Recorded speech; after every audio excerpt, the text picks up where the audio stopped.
آج میں آپ کو ایسا واقعہ سنانے جا رہا ہوں جسے سن کر آپ کو رونا آ جائے گا. ہاں، لیکن یہ واقعہ مکمل ضرور سنیں. حضرت دہیہ کلبی رضی اللہ تعالی عنہ نہایت خوبصورت تھے. تفسیر نگار لکھتے ہیں کہ آپ کا حسن اس قدر تھا کہ عرب کی عورتیں دروازوں کے پیچھے کھڑے ہو کر یعنی چھپ کر حضرت دہیہ کلبی رضی اللہ عنہ کو دیکھا کرتی تھی. لیکن اس وقت آپ مسلمان نہیں ہوئے تھے. ایک دن حضرت محمد صلی اللہ علیہ وسلم کی نظر حضرت دہیہ کلبی پر پڑی. آپ نے حضرت دہیہ کلبی کے چہرہ کو دیکھا کہ اتنا حسین نوجوان ہے. آپ نے رات کو اللہ تعالیٰ کی بارگاہ میں دعا مانگی، یا اللہ، اتنا خوبصورت نوجوان بنایا ہے، اس کے دل میں اسلام کی محبت ڈال دے، اسے مسلمان کر دے، اتنے حسین نوجوان کو جہنم سے بچا لے. رات کو آپ صلی اللہ علیہ وسلم نے دعا فرمائی. صبح حضرت دہیہ کلبی رضی اللہ تعالی عنہ آپ صلی اللہ علیہ وآلہ وسلم کی خدمت میں حاضر ہو گئے. حضرت دہیہ کلبی رضی اللہ تعالی عنہ کہنے لگے، اے اللہ کے رسول، بتائیں آپ کیا احکام لے کر آئے ہیں؟ آپ صلی اللہ علیہ وسلم نے فرمایا، میں اللہ کا رسول ہوں اور اللہ واحد ہے، اس کا کوئی شریک نہیں. پھر توحید و رسالت کے بارے میں حضرت دہیہ کلبی کو بتایا. حضرت دہیہ کلبی نے کہا، اللہ کے نبی، میں مسلمان تو ہو جاؤں، لیکن ایک بات کا ہر وقت ڈر لگا رہتا ہے. ایک گناہ میں نے ایسا کیا ہے کہ آپ کا اللہ مجھے کبھی معاف نہیں کرے گا. آپ صلی اللہ علیہ وسلم نے فرمایا، اے دہیہ، بتا تو نے کیسا گناہ کیا ہے؟ تو حضرت دہیہ کلبی نے کہا، یا رسول اللہ، میں اپنے قبیلے کا سربراہ ہوں اور ہمارے ہاں بیٹیوں کی پیدائش پر انہیں زندہ دفن کیا جاتا ہے. میں کیونکہ قبیلے کا سردار ہوں، اس لیے میں نے 70 گھروں کی بیٹیوں کو زندہ دفن کیا ہے. آپ کا رب مجھے کبھی معاف نہیں کرے گا. اسی وقت حضرت جبرائیل علیہ السلام حاضر ہوئے. یا رسول اللہ صلی اللہ علیہ وآلہ وسلم، اللہ سلام کہتا ہے اور فرماتا ہے کہ اسے کہیں، اب تک جو ہو گیا وہ ہو گیا، اس کے بعد ایسا گناہ کبھی نہ کرنا، ہم نے معاف کر دیا. حضرت دہیہ آپ کی زبان سے یہ بات سن کر رونے لگے. آپ صلی اللہ علیہ وسلم نے فرمایا، دہیہ، اب کیا ہوا، کیوں روتے ہو؟ حضرت دہیہ کلبی کہنے لگے، یا رسول اللہ، میرا ایک گناہ اور بھی ہے جسے آپ کا رب کبھی معاف نہیں کرے گا. آپ صلی اللہ علیہ وسلم نے فرمایا، دہیہ، کیسا گناہ، بتاؤ. حضرت دہیہ کلبی فرمانے لگے، یا رسول اللہ، میری بیوی حاملہ تھی اور مجھے کسی کام کی غرض سے دوسرے ملک جانا تھا. میں نے جاتے ہوئے بیوی کو کہا کہ اگر بیٹا ہوا تو اس کی پرورش کرنا، اگر بیٹی ہوئی تو اسے زندہ دفن کر دینا. دہیہ روتے جا رہے ہیں اور واقعہ سناتے جا رہے ہیں. میں واپس بہت عرصہ بعد گھر آیا تو میں نے دروازے پر دستک دی. اتنے میں ایک چھوٹی سی بچی نے دروازہ کھولا اور پوچھا، کون؟ میں نے کہا، تم کون ہو؟ تو وہ بچی بولی، میں اس گھر کے مالک کی بیٹی ہوں. آپ کون ہیں؟ دہیہ فرمانے لگے، یا رسول اللہ صلی اللہ علیہ وسلم، میرے منہ سے نکل گیا، اگر تم بیٹی ہو اس گھر کے مالک کی تو میں مالک ہوں اس گھر کا. یا رسول اللہ، میرے منہ سے یہ بات نکلنے کی دیر تھی کہ چھوٹی سی اس بچی نے میری ٹانگوں سے مجھے پکڑ لیا اور بولنے لگی، بابا بابا بابا، آپ کہاں چلے گئے تھے؟ بابا، میں کس دن سے آپ کا انتظار کر رہی ہوں.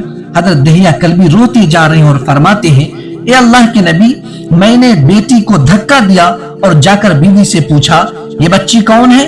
بیوی رونے لگ گئی اور کہنے لگی، دہیہ، یہ تمہاری بیٹی ہے. یا رسول اللہ، مجھے ذرا ترس نہ آیا.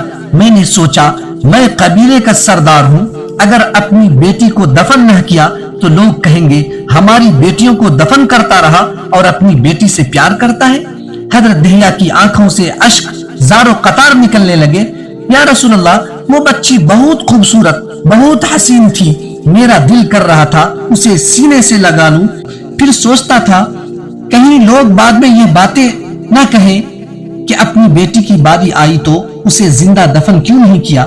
میں گھر سے بیٹی کو تیار کروا کر نکلا تو بیوی نے میرے پاؤں پکڑ لیے. دہیہ، نہ مارنا اسے. دہیہ، یہ تمہاری بیٹی ہے. ماں تو آخر ماں ہوتی ہے. میں نے بیوی کو پیچھے دھکا دیا اور بچی کو لے کر چل پڑا. رستے میں میری بیٹی نے کہا، بابا، مجھے نانی کے گھر لے کر جا رہے ہو؟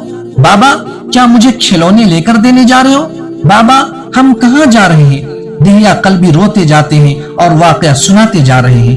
یا رسول اللہ، میں بچی کے سوالوں کا جواب ہی نہیں دیتا تھا، وہ پوچھتی جا رہی ہے بابا کدھر چلے گئے تھے، کبھی میرا منہ چومتی ہے، کبھی بازو گردن کے گرد دے لیتی ہے، لیکن میں کچھ نہیں بولتا۔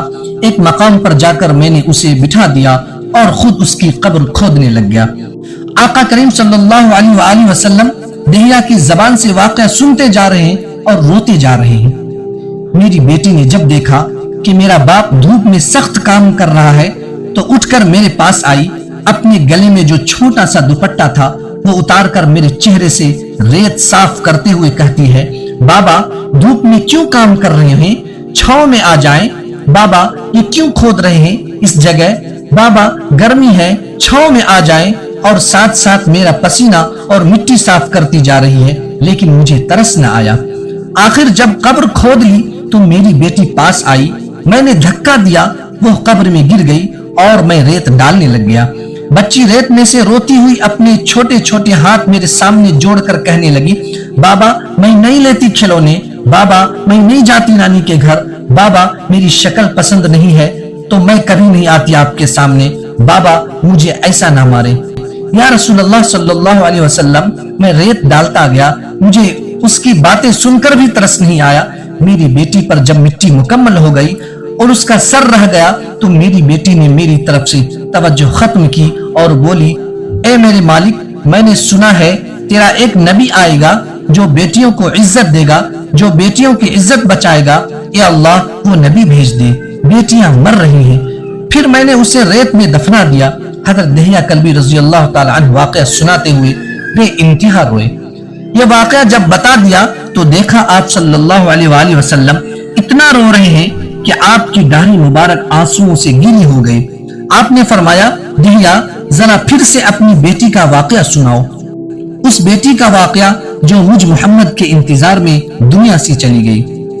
آپ نے 3 دفعہ یہ واقعہ سنا اور اتنا روئے کہ آپ کو دیکھ کر صحابہ کرام رضی اللہ عنہ رونے لگے اور کہنے لگے، اے دہیا کیوں رلاتا ہے ہمارے آقا کو، ہم سے برداشت نہیں ہو رہا ہے۔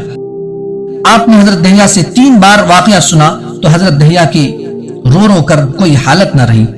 اتنے میں حضرت جبرائیل علیہ السلام حاضر ہوئے اور فرمایا، یا رسول اللہ صلی اللہ علیہ وسلم، اللہ سلام کہتا ہے اور فرماتا ہے کہ اے محبوب صلی اللہ علیہ وسلم، دہیا کو کہہ دیں وہ اس وقت تھا جب اس نے اللہ اور آپ کو نہیں مانا تھا، اب مجھ کو اور آپ کو اس نے مان لیا ہے تو دہیا کا یہ گناہ بھی ہم نے معاف کر دیا ہے۔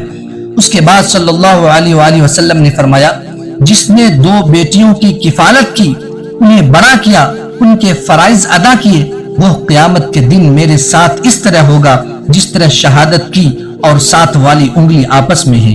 جس نے 2 بیٹیوں کی پرورش کی اس کی یہ اہمیت ہے، تو جس نے 3 یا 4 یا 5 بیٹیوں کی پرورش کی اس کی کیا اہمیت ہوگی۔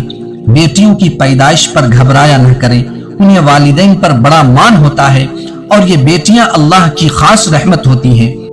اگر یہ واقعہ آپ کو اچھا لگا تو چینل کو سبسکرائب، لائک اور شیئر ضرور کر دیں۔